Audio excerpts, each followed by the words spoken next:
দিনাজপুরের কুশমন্ডিতে বিজেপির শক্তি বাড়ল। বিজেপি প্রার্থী তাপস চন্দ্র রায়ের নেতৃত্ব জাহাঙ্গীরপুরের 30টি পরিবার তৃণমূল ও অন্যান্য দল ছেড়ে বিজেপিতে যোগ দেয়। অনুষ্ঠানে উপস্থিত ছিলেন জেলা সভাপতি স্বরূপ চৌধুরী সহ স্থানীয় নেতৃত্ব। বিজেপির দাবি, এই যোগদান আসন্ন বিধানসভা নির্বাচনে দলের অবস্থান আরো মজবুত করবে। কুশমন্ডিতে বিজেপির শক্তি বৃদ্ধি। বিজেপি প্রার্থী তাপস চন্দ্র রায়ের নেতৃত্বে 30টি পরিবারের ঐতিহাসিক যোগদান।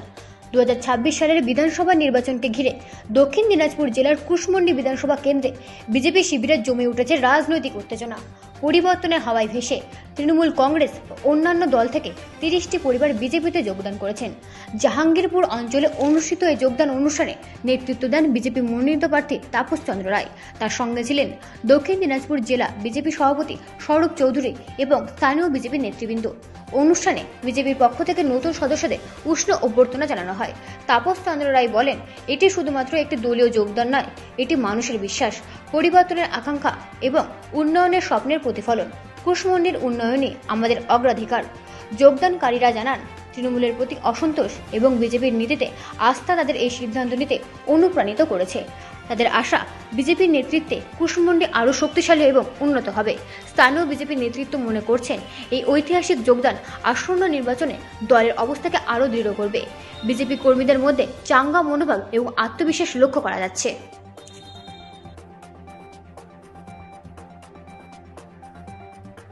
আমরা উপস্থিত আছি কুশমন্ডি বিধানসভার অন্তর্গত হেকান্দারপুর গ্রামে আমরা উপস্থিত আছি। এখানে আমাদের সঙ্গে কুশমন্ডি বিধানসভার ভারতীয় জনতা পার্টির যিনি প্রার্থী সম্মানীয় তাপস চন্দ্র রায় যুক্ত আছেন, নারায়ণদা আমাদের মন্ডল সভাপতি উনি যুক্ত আছেন। যে এই হেকান্দারপুর গ্রামের প্রায় 25টি পরিবার যারা আগে তৃণমূল করত আর বর্তমানে তারা তৃণমূল ছেড়ে ভারতীয় জনতা পার্টিতে যুক্ত হলেন। এই এলাকায় তৃণমূল যেভাবে চুরি রাজনীতি করছে, অর্থাৎ দেখুন এই রাস্তাঘাটের কি পরিস্থিতি করে রাখছে। গ্রামে একটা মানুষ অসুস্থ হলে তার বেরোনোর মতন কোনো রাস্তা নয়। 5 বছর ধরে এখানে বিধায়কের কোনো রকম প্রবেশ ঘটেনি। এই রকম মনোন্নয়নের জন্য পাড়া শুদ্ধ সবাই আজকে ভারতীয় জনতা পার্টিতে যোগদান দিলেন এবং তারা এটাও প্রতিশ্রুতিবদ্ধ যে এই এলাকার ভোট তৃণমূল আগামী সময়ে পাবে না এবং ভারতীয় জনতা পার্টির যিনি প্রার্থী আছেন তিনি সমস্ত ভোট পাবেন। সকলকে ধন্যবাদ, নমস্কার। আর আজকে যারা আমাদের মধ্যে উপস্থিত হলো তাদেরকেও আমরা বিভিন্ন কাজের সঙ্গে সংযুক্ত রাখবো এবং তারা ভারতীয় জনতা পার্টিকে আর এগিয়ে নিয়ে যাওয়ার জন্য। ব্যুরো রিপোর্ট, রাত দিন নিউজ নেটওয়ার্ক।